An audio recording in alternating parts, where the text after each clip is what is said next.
Teman-teman sekalian, hal yang penting untuk disampaikan pada hari ini tadi telah disampaikan oleh Bapak Presiden bahwa RAPBN yang disampaikan pada hari ini kepada DPR adalah RAPBN yang memiliki kekhususan.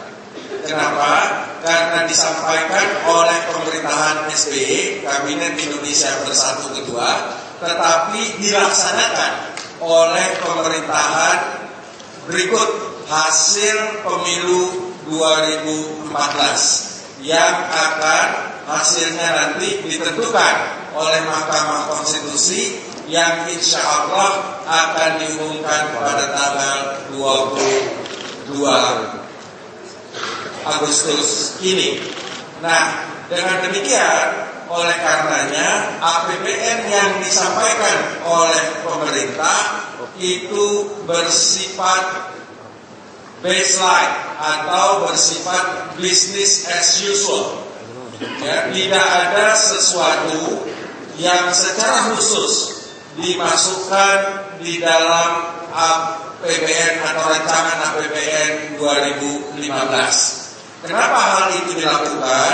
Karena hal itu dilakukan tidak lain dan tidak bukan karena pemerintah SBY atau pemerintah Kabinet Indonesia Bersatu Kedua ingin memberi keleluasaan sebesar-besarnya kepada pemerintah yang baru untuk melakukan perubahan atau melakukan koreksi terhadap APBN atau rancangan APBN yang ada disesuaikan dengan visi dan misi daripada pemerintahan baru tersebut.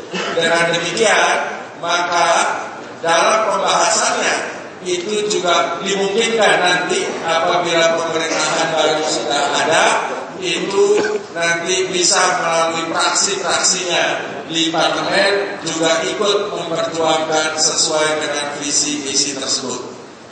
Dan tidak tertutup kemungkinan pula agar pemerintah yang baru di awal tahun 2015 di bulan Januari, Februari untuk melakukan APBNP atau melakukan perubahan terhadap APBN yang ada agar APBN yang ada di tahun 2015 selaras dengan keinginan dari pemerintah yang baru untuk menyusun sesuai dengan program-program yang menjadi prioritas dari pemerintahan baru tersebut. Dalam pembahasan RAPBN ini juga perlu mendapat perhatian karena ada kemungkinan akan dibahas dengan dua Dewan Perwakilan Rakyat yang berbeda. Seperti kita tahu, akhir September ini Dewan Perwakilan Rakyat yang ada sekarang akan mengakhiri masa tugasnya dan mulai 1 Oktober akan beralih kepada Dewan Perwakilan Rakyat yang baru yang bertugas 2014-2019. Sehingga memang ini menimbulkan komplikasi tersendiri di dalam kami pemerintah melakukan pembahasan dengan pihak DPR. Namun hal itu tidak akan menjadi permasalahan untuk kami. Sampai dengan 20 Oktober atau 19 Oktober kami akan siap untuk bekerja sama dengan DPR yang ada sekarang maupun DPR yang akan dilantik nanti 1 Oktober untuk menyelesaikan RAPBN 2015 yang ada. Selamat sore, salam sejahtera bagi kita semua. Pak Menko yang hormati, Bapak Ibu Menteri, para wakil menteri serta terutama sekali rekan-rekan wartawan. Pada kesempatan ini saya barangkali hanya akan secara tepat saja memberikan highlight khususnya yang terkait dengan RAP 2015 sebagai salah satu dasar penyusunan RAPBN 2015. Jadi gini, yang di Pak Menko sudah menyampaikan bahwa pendanaan tahun 2015 itu bersifat baseline ya, yang kaitannya dengan RKP dan juga khususnya nanti perencanaan penganggaran khususnya kementerian lembaga. Apa yang dimaksud baseline itu ada 3 hal. Satu, memperhitungkan Ini langsung halaman 4. Nah itu, memperhitungkan kebutuhan pokok penyelenggaraan pemerintahan dan pelayanan kepada masyarakat. Yang kedua, tingkat output service delivery yang sejalan dengan tahun anggaran berjalan. Serta yang ketiga, tetap mengacu pada RPJP. Ini mungkin nanti yang akan saya jelaskan, RPJP 2005-2025. Misalnya ya, yang terkait dengan kebutuhan infrastruktur dasar dan sebagainya. Dengan demikian tentu ya yang RAPBN ini 2015 diharapkan tetap memberikan ruang gerak bagi pemerintahan baru. Ya. Khusus RKP 2015 halaman 6. Nah, karena acuan utamanya kan Undang-Undang 17 ya, 2007, di mana untuk periode 5 tahun ke depan yang akan dimulai 2015 ada stressing atau fokus tertentu khususnya untuk RPJMN 3 yang intinya ada 2, yaitu memantapkan pembangunan secara menyeluruh di berbagai bidang. Lalu yang kedua adalah penekanan pada pencapaian daya saing kompetitif perekonomian berbasiskan keunggulan sumber daya alam, sumber daya manusia yang berkualitas, serta kemampuan impact yang terus meningkat. Dan kemudian ini sebetulnya ada arahan spesifik ya di rencana pembangunan jangka panjang, dan inilah yang kita coba terjemahkan khususnya dikaitkan dengan RKP 2015. Kalau RKP tahun-tahun sebelumnya yang tahun berjalan ini ada yang namanya prioritas nasional kan, tapi kali ini tidak ada karena prioritas nasional itu menjadi domainnya presiden. Ya, karena sekarang presiden terpilihnya belum ada, maka yang ada di RKP 2015 adalah yang namanya isu strategis yang paling kanan itu ya, jadi isu-isu strategis itu. Nah, ini yang sebagai semacam cantolan gitu, Nah, itulah yang kemudian diterjemahkan di RKP dan selanjutnya di RAPBN 2015. Misalnya reformasi pembangunan kesehatan yang terkait dengan SDSN, JKN, sinergi percepatan penanggulangan kemiskinan, reformasi pembangunan pendidikan, dan seterusnya. Nah, jadi di RKP 2015 yang kemudian nanti bisa dilihat di RAPBN 2015 beberapa highlights. Misalnya untuk bidang kesejahteraan rakyat, tentu yang yang disiapkan adalah melanjutkan khususnya program di klaster 1 seperti PKH, kemudian BSM, bantuan siswa miskin, lalu Raskin, ya ini masih disiapkan di RAPBN 2015. Lalu yang untuk mendukung JKN BPJS Kesehatan itu juga tentu sudah masuk ya, jadi melanjutkan yang sudah berjalan di 2014. Khusus klaster 2 PNPM itu rencananya ini sudah diintegrasikan. Dan kemudian mekanisme PNPM mandiri ini sudah disiapkan sebagai mekanisme pengelolaan dana desa. Lalu klaster 3 masih disiapkan sebagai KUR, dan klaster 4 juga demikian. Lalu yang berikutnya untuk ketahanan energi dan listrik, ini ada beberapa highlights, target-target maupun berbagai program kegiatan yang sudah disiapkan. Mungkin saya tidak akan bacakan, yang merupakan kelanjutan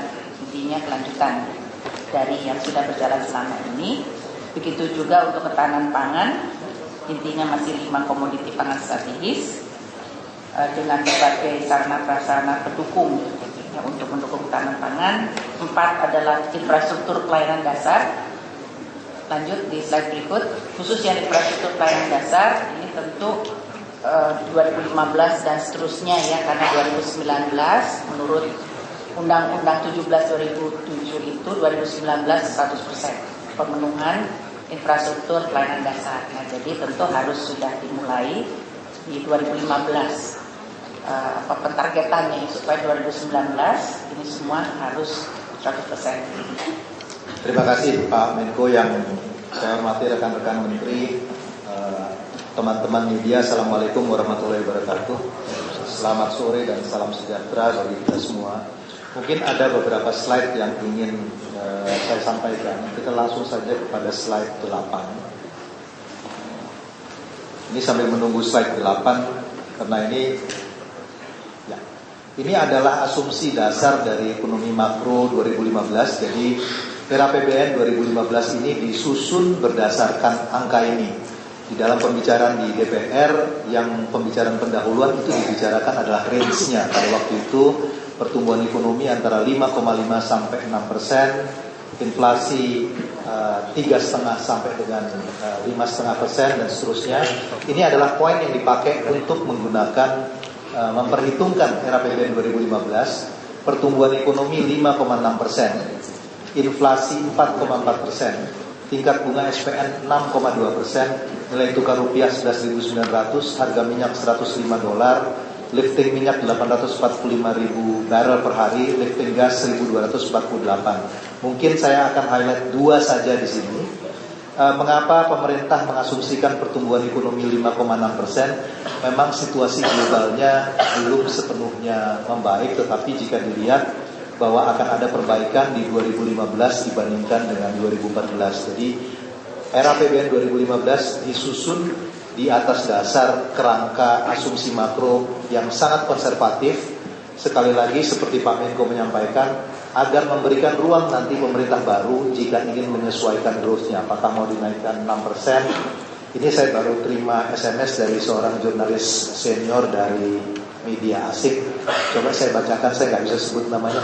We don't live in a perfect world, but Indonesia's second quarter 2014 GDP and inflation 5% are among the highest economy in the world, relatively with the relatively lower living cost. Jadi dia bilang bahwa pertumbuhan 5,2 saja itu sudah salah satu yang paling tinggi di dunia sekarang dengan tingkat inflasi yang rendah. Jadi kalau digunakan angka 5,6 ini sebetulnya asumsinya sudah cukup optimistik, tetapi nanti dibuka kemungkinan kepada pemerintah baru untuk melakukan adjustment. Saya kira range-nya 5,5 sampai 6%.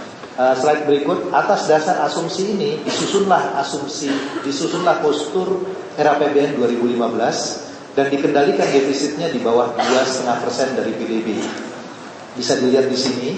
Saya tidak akan membacakan bahwa pendapatan negara itu meningkat dari 1.600 menjadi 1.762. Belanja negaranya juga mengalami peningkatan. Saya nanti akan masuk rincian detail dari. Tetapi defisitnya itu dipertahankan di 2,32%. Saya ingin menyampaikan, nanti kita bisa kembali ke sini. Tetapi saya ingin menyampaikan di slide 14, ini karena ini sering ditunggu oleh masyarakat, slide 14, bahwa untuk mendukung pelaksanaan pemerintahan yang efektif dan efisien, gaji pokok PNS TNI Polri dinaikkan rata-rata 6%, penyesuaian pensiun pokok rata-rata 4%, kenaikan uang makan PNS dan uang lauk pauk TNI Polri sebesar 5.000 per hari menjadi masing-masing Rp30.000 per hari dan Rp50.000 per hari untuk TNI dan Polri. Ini karena di dalam pidato Bapak Presiden tidak disebut secara spesifik. Saya akan masuk kepada slide 16. Tadi Pak Menko menyebut mengenai baseline. Inilah yang dimaksud dengan baseline. Rekan-rekan media tolong perhatikan di sini. Belanja KL dalam APBNP adalah 602,3 triliun. Di dalam RAPBN 2015 basically sama. Artinya bahkan itu 2 triliun lebih rendah, 600 triliun. Artinya bahwa tidak ada program baru di dalam KL untuk RAPBN 2015. Mengapa? Karena program baru nanti akan dibuat oleh pemerintah baru. Jadi jika selama ini dikatakan pemerintah yang akan datang ingin turut serta, silahkan itu dilakukan nanti, karena memang di dalam APBN ini tidak dibuat program apapun selain mempertahankan pagu yang sudah ada. Bisa dilihat 602,3, 600 triliun.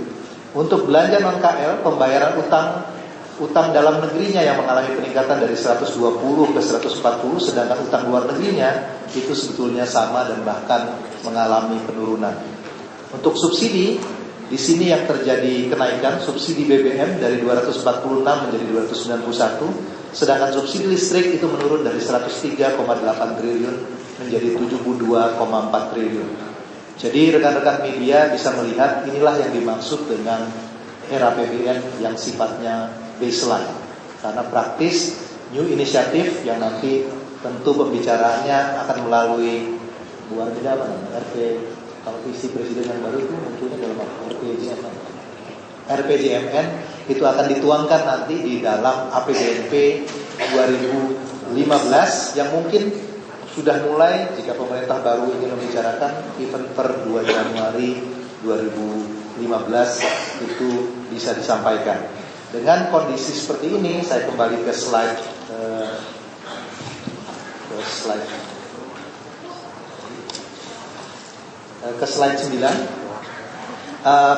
Defisit dalam APBN itu dipertahankan di 2,32% atau defisitnya sebesar 257,6 triliun. Ruang untuk melakukan penyesuaian kebijakan fiskal sangat terbuka, tetapi ini sepenuhnya diserahkan kepada pemerintahan baru.